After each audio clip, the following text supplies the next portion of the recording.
You are listening to Roots and Rise with Kels and Madi. Rooted in wisdom, rising together.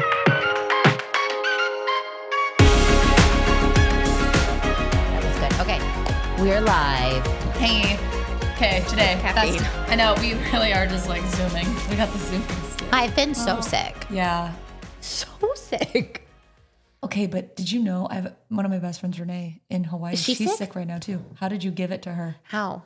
And it was, you guys are miles away. Miles away, but I have been ill. I'm still recovering. But What I'm did okay. you have? I don't know. I think it was strep throat. But you guys, you don't know. She literally just showed up to this event, to this gala on last Friday. She was so warm. You were so warm. I was feverish. But you were so cute. Your cheeks were all red and cute. I was literally flushing. And then you went to a concert. The psychedelic porn crumpets.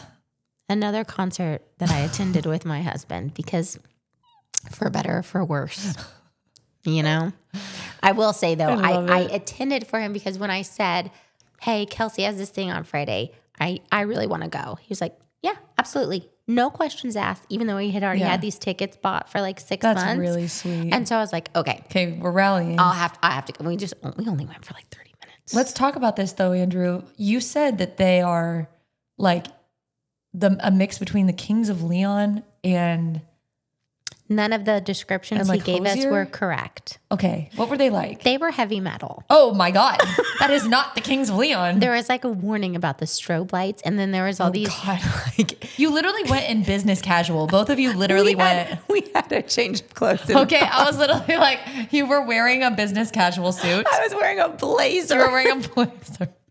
No, I went to the psychedelic porn packed crumpets. some sneakers and a dress because I was like, I am not walking in there. There's like kids, like teenagers in there, like headbanging, and I was like, where am I?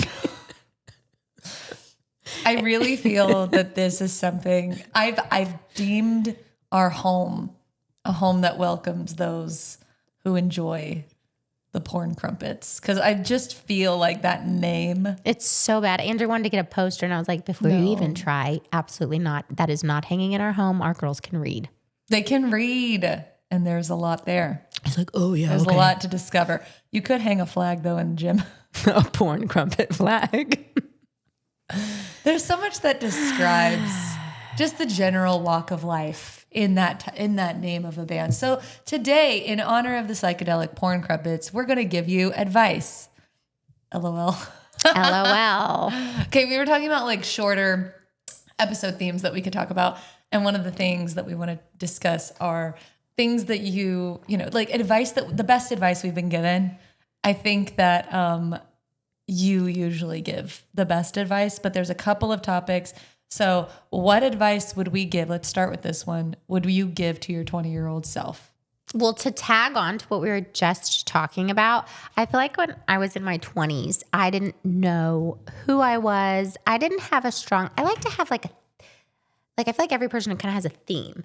It doesn't mean you're rigid, but you know what you love, you know, things that remind other people of you, whatever. I don't feel like I had that yet. And maybe that's common in your 20s. So when dating people, I would just kind of like what they liked. Hence how I ended up with my husband, who loves a completely different genre of music, because I was like, oh yeah, I'll listen to that. That's fine. Yeah, that's good enough. Where now I'm like, turn it off. So that's advice. Don't ever fake the kind of music you like. I was always made fun of for liking 70s and yacht rock, because when you're 21, no one wants to play that. But it rings true to this day. No shame in that game. Should have stuck by that. Would have still married my husband, but probably it wouldn't be such a shock to him that I really don't like going to these things. Well, don't you think too, like that this goes very much in alignment with, I think that, again, not surprised, we're synced up, but I think the thought I had was trust that the things you enjoy will lead you to the people that you're meant to do life with.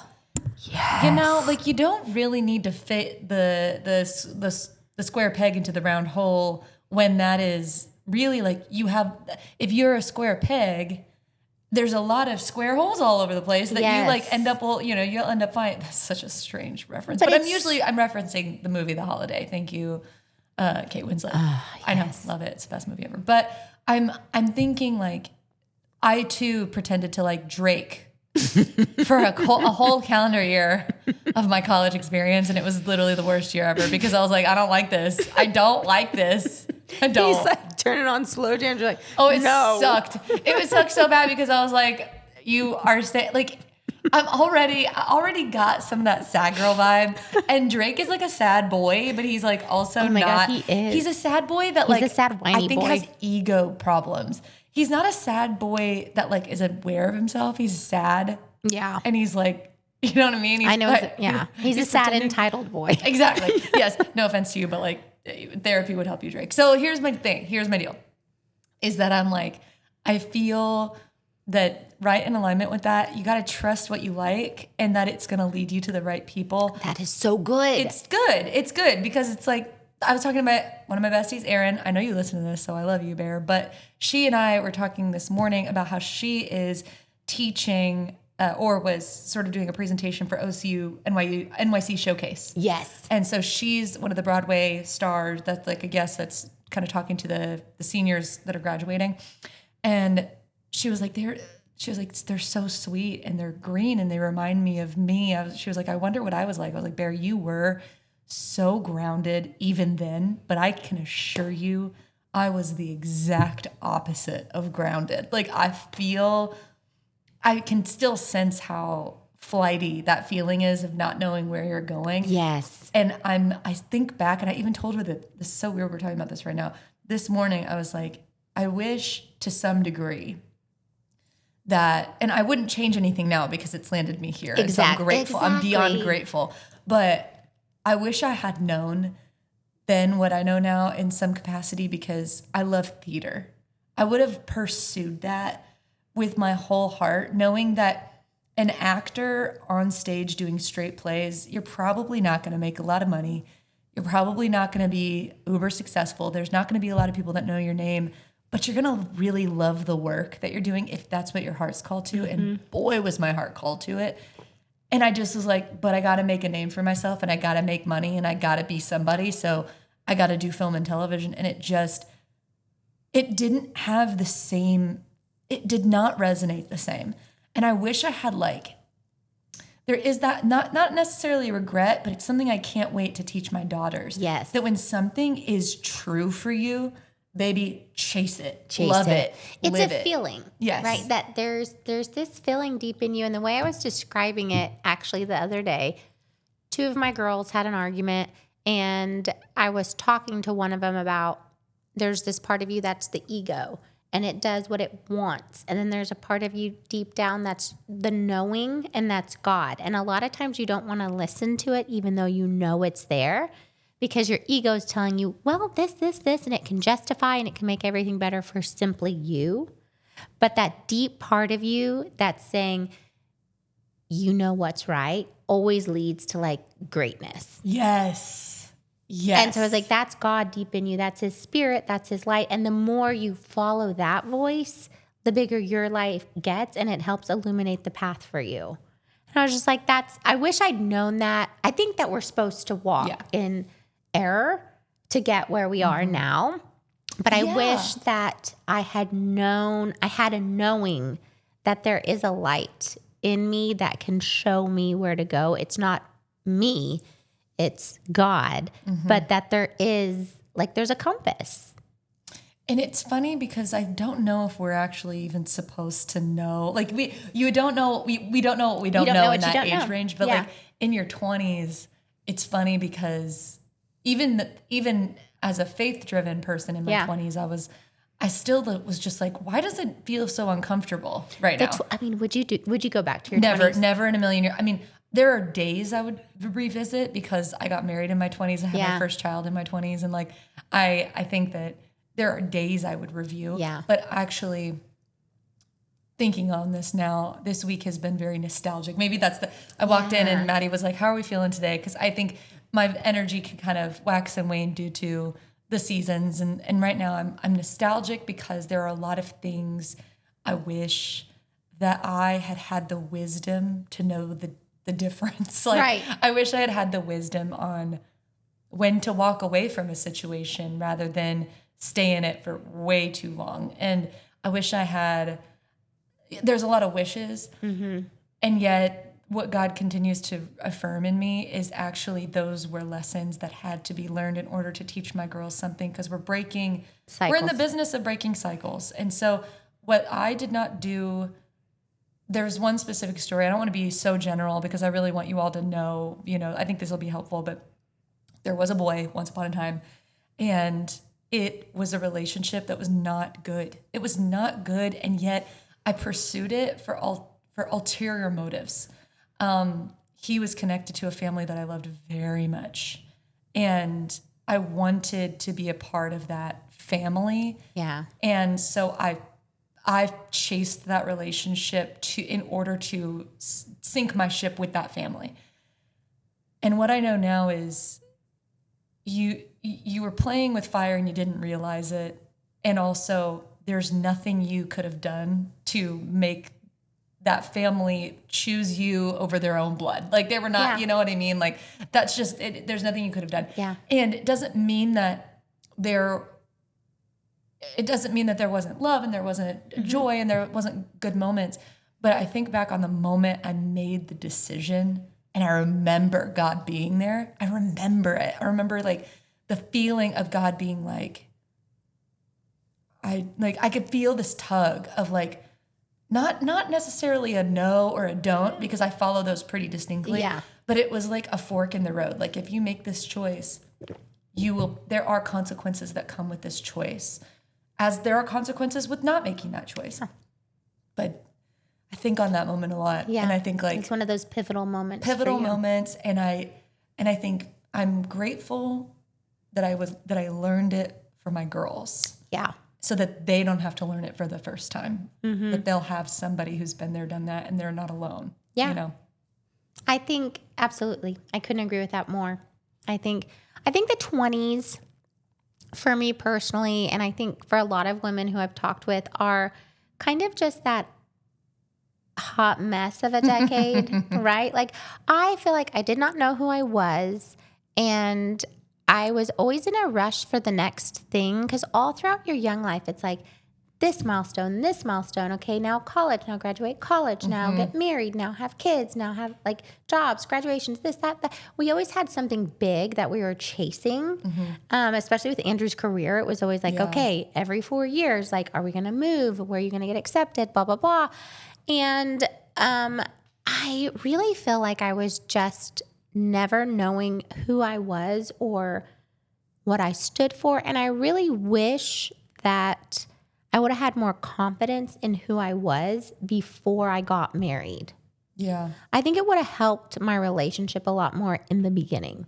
I think we've really grown together because we were 23, 24 when we got married. Like we were young, or maybe 23, 24, 25. Either way, that's young, I think. And we did a lot of growing up together, but it was really hard. Yeah. And I think it would have been, but then I look back, I'm like, I wouldn't change a thing. There is nobody who knows me better. We have stood hand in hand in our darkest moments, like seen our souls inside out. So then I'm like, well, that was hard, but greatness came out of it. Yeah. And then I think into my 30s, I think your 30s are when you figure out who you are. And as I get to the top half of my 30s, I can see how exciting the 40s are going to be, because you have figured out who you are in a sense. And now you can start living your life that way. Yeah. And it's like, I can find myself being like where I used to second guess or like play over conversations in my head. Like, was that offensive or whatever? I don't do that anymore. I'm like, I know my intention. Other people are going to get upset sometimes. I'm not going to waste my energy. I don't really care. Well, and you've brought me into that space a lot more than I did, a lot more than I was before I met you. Yeah. You've helped guide me into a space where I'm not as, doesn't mean that those seasons don't come. And I think that's always going to be a part of our personalities, being empathetic. Like I don't want someone to hurt because of me. Yeah. But then there's that fine line of I don't want to hurt all the time when I'm not actually doing anything sinister. Yes. Yes. No, literally knowing your own heart and your intentions is so important. Also, I'm going to tell you something. I'm so mad that your breath smells good and you've been drinking coffee. That's so annoying. Because I can smell it, and it smells like the airplane when you first get on. I wonder what, because I also have a sore throat. It doesn't always. You've been with me in the mornings. You always smell good. She told me, you guys, she gave me the real, Maddie is my best friend for life. We are never separating, and I'm going to tell you why, because she told me my breath stunk on Friday, and I'm so amazed because I was literally having face-to-face conversations with so many strangers, and she was like, here's a Tic Tac, take it. And I was like, if you're not that friend, here's the deal. I want you. If we're meeting in the morning and working out at 5 a.m., You're sweet. I am not going to care what anyone's breath smells like. Honestly, if we were just hanging out, like right now, I really wouldn't care what your breath smells like. You're like, right now, your breath smells bad. But she was emceeing a gala, and people were like coming up and talking to her, and I was like, sister. It's got to be. I got some Tic Tacs need some for help. you. Which I get it, because like when you get dry mouth, like you're talking a lot, and you're running around, and I was like, we've all been there. Here's your Tic Tac. Anyone that's watching this on YouTube, I have 2 drinks next to me, and both of them are somewhat hydrating, so I'm trying to make sure the dry mouth goes away. It's her worst fear. I literally cannot explain to you that is my worst fear. My best advice for my high school self is just keep those mints in, babes, and keep dry mouth spray. Oh, that'll help you. I just chew gum. I know. I used to chew gum, but now I have Kinda the gives worst me a TMJ headache. you've ever seen. I have the worst TMJ. I actually would go back and tell my high school self, I'm glad that you had fresh breath, but your jaw is going to really be pissed off at you in your 30s. I'm so sorry. You girl. know something I used to do in my 20s when I was, this is so bad. In the dance department, my freshman year, they would do like weigh-ins, and I would just be so hungry and need sugar because we'd be like not eating, because your grade depended on your weight. By the way, we do not support that. We absolutely It's do not. not They have good. since gotten rid of this, Yes. which is awesome. But if you know me in real life, I'm very dense. I have a lot of muscle mass. And when I was in college, I was tiny, and they'd be like, oh, you need to lose 10 pounds. I'm like, Absolutely not. how? Get out of here. I'm not going to have a Straight to period jail. anymore. Anyway, I would go to the neighborhood Walmart and buy their buckets of bubble yum and just chew it till the flavor went out, spit it out. I would just chew bubble yum for like as long as I was awake. No, y'all, this is a whole story. There were people in my musical theater class that would buy sugar-free candy, and that would be what they ate before weigh-ins. I cannot believe that we did that. I cannot believe it was we so did messed that. up. It's messed up, for real. That was the Slim Fast era for me. God, ugh. It was bad. Literally, I got a lot of cavities. I got a lot of cavities from that. Yeah. Like all of my teeth have cavities. That's a whole other conversation we'll end up getting into at some point. Eating yeah. is a journey, you guys. So I have to ask you this question because it's coming up. What would you give yourself, if there's even an answer for this, what would you give a year ago you? Oh. What advice would you give a year ago you? Does that sentence make sense? Mm-hmm. Okay. Yeah, like a year ago, what would I tell myself? Yes. What was I worried about a year ago? Let's think. Because you didn't have a best friend named Kelsey, and that was really I was mourning concerning. Not even knowing you existed. Honestly, the worst. What would I tell myself a year ago? What have I grown? Probably. I think I've learned a lot of. You don't have to hold on so tight to everything. To my children, my lifestyle, my body, my marriage. Like, do the right thing and let life happen. And it's so, like, I was actually thinking that this morning. I slept in, which I've been sleeping in the past week because I haven't felt good. And a lot of times that gives me anxiety because I like to be up and achieve and get things done and be ready for my day. And I woke up and Andrew was like, hey, I'm going to go get us some coffees because he got to go in late today. And he was like, let's sit on our back porch and just have a coffee, which we very rarely get to do. And we sat back there and we were just, I was like, there's so much I need to do this morning. I need to pack lunches. I need to make breakfast. I need to strip the beds. Like, I was like, I don't care. Like, I turned to Andrew and I was like, do you remember in our first house how we couldn't even flush the toilet in the mornings because it would wake up the girls? Because it was so small. We had one bathroom. I was like, and now look, we're just sitting out here sipping coffee together. Like, never would have imagined this life. Like, what am I thinking trying to rush through it? And I think I would tell myself that last year and many years ago, like, this is my life. I need to just soak it up. Like, what's the rush? That's kind of where I am right now. Like, I love that. I don't have to do anything. I'm very blessed. I don't have to do anything. I don't have to go to a job during the day. Like, I get to spend time with my children, and I get to do this podcast with you, and I don't need to make up all these time barriers for myself just to, like, be done with everything at the end of the day, you know? I love you so much. I love you. I literally think you're the greatest person alive. I'm not. I'm just always questioning how Genuinely I could obsessed. stop doing things wrong. I'm so obsessed. But you know that feeling though, like when you sit in a moment that you prayed for and you're like, wow. Oh, I had that moment the other night in my house. My girls were singing and dancing around, and Hunter was laughing, and we were just, the sun was like hitting just right, and it was one of those moments where I'm like, I've dreamed of this. Yeah. Like this is the dream. The dream. Yeah. So interesting story about Isabel. She's our fourth. Her and Gabby are like 19 months apart. She was our surprise. And when I found out I was pregnant with her, it was 10 days after our first adult vacation, where we were like, oh my gosh, this rocks. Like, we're going to do this all the time now. We're done having kids. And then it was like, no, you're not. You got some alone time. And oops. God. So I was kind of like really upset when I found out I was pregnant, to be honest, to be totally honest, because I wasn't mentally ready for that. Yeah. And then, so I'd had an ectopic pregnancy before. So they were kind of doing my counts and stuff. They're like, the counts on this are really low. This is not looking like it's going to be a viable pregnancy. We'll bring you back tomorrow and the next day. And I vividly remember I was at the stop sign at like Bryant and Covell in my car. And I just said to God, like, I'm so sorry.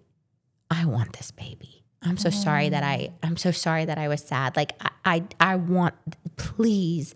And then the next day, like, her numbers were higher and they're like, oh yeah, this is great. Like, you're definitely. Oh my goodness. And so and now she's like, she was huge. She's so healthy. She's so rambunctious. Like, I look at her all the time. I'm like, gosh, you're like walking proof of just a living prayer answered. Yeah. And it's, those are around us every day. Every day. There's so many things we've prayed for. Like the coolest. I know. Little sparkles that you can find if you look for them. And I would tell myself that a year ago. Find the sparkles. The sparkles. The glimmers. Yeah, yes, the little glimmers. The glimmers. Yeah. So look for the glimmers, because the bad is really easy to find every day. And it's easy to get sucked in. It's like the bad is a Dyson. Okay. Actually, that is probably the advice I'd give myself, is like, the bad is a Dyson. The bad is a Dyson. So it's maybe even the bad is a shop vac. Oh, for real. They're just, yeah. Yep, absolutely. And then, like, the good is like a clogged air vent. Like, it's not full force. You got to look for it. I think the thing, though, with the good, it's hard because as you're talking, it's like really, I don't know. I'm still kind of in the in-between, in the in-betweener season. And I think like the best advice anybody can give is really just be present where your feet are planted, because that is so, like, this moment doesn't come back. Yeah. And also like being self-aware enough to recognize when your feet are planted somewhere, like, what does that feel like? Does it feel like this morning with, having coffee with Andrew and being surrounded by, like, you can feel the blessings and there's peace around you, versus, like, I think about where I was a year ago and where my feet were planted, and there was a lot of chaos. Yeah. There was a lot of chaos. And recognizing, like, being able to take stock of the chaos and going, yeah, this isn't sustainable. This is probably something that should change. And to be rightfully afraid of the change for a moment and then release that moment to go to the next moment, which is then, it can lead to planning. It can lead to meeting new people. It can lead to a whole new career. It can lead to adding another baby. It can lead to all sorts of things, And so it's like being present where your feet are planted right now, acknowledging that, like, that's how I'm able to see that my health isn't quite where I want it to be, because everything in my life is exactly where I want it to be. So when I start to feel off, I'm like, oh, because literally you've curated a dream life. So now you know it's probably your physical health, might be your mental health, it might be something else. And then you get to like pursue that avenue. I just think being fully present, you can actually acknowledge the red flags. Yeah. Right? Yeah, it helps you kind of narrow it down. And it helps you narrow it down so that the bad can get, so you can, I don't know if you would, how would you word this? It's like, I want to be the shot back to the bad. I don't want the bad to be a shot back to me. You can role reverse it. I want to reverse that, and I want to get rid of the bad to replace it with flourishing, wonderful, good things in my life. So if I see that, like, I need my gallbladder removed, which might happen, we'll keep you updated. It's like let's attack that. Let's not ignore that. Let's be proactive, and then we get to go from there. It reminds me of that quote. Energy flows where your focus goes. Yeah. So if you're focused on, oh, this might happen and this might happen, that's negative energy. That's negative energy. But if you're like, you know what, it might, but here's what we're not even gonna worry about the future. We're not gonna borrow the worry. We're just gonna think about the present. Yep. Right now, right now, everything is fine. Being present. It's the cure. It's the cure. That's just a good. Yeah. That's a good like. Love it. What about what do you think advice you would give? Is this the one we're doing where it's like advice that like as a mom that you didn't? Oh, we can do that next. That's a different. Yeah. I was getting like mixed up. No. We can do it because I mean that's like a whole thing where it's like I'm gonna be rolling out some real. Okay. That's not things. This one. I got sidetracked. No, because I've got some thoughts. I can't wait. Oh, I've got some. Thoughts. This will be another episode, so now you're going to want to listen to it. You better listen.